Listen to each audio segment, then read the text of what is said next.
Cleveland Hopkins Airport. It was cloudy. The temperature was 40 degrees. Northeast of the Central Lakes Area.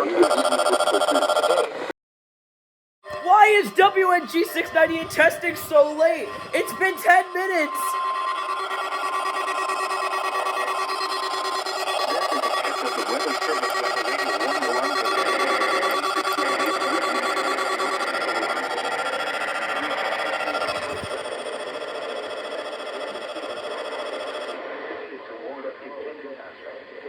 Tests of these receivers are normally conducted by the National Weather Service every Wednesday between 11 a.m. and noon.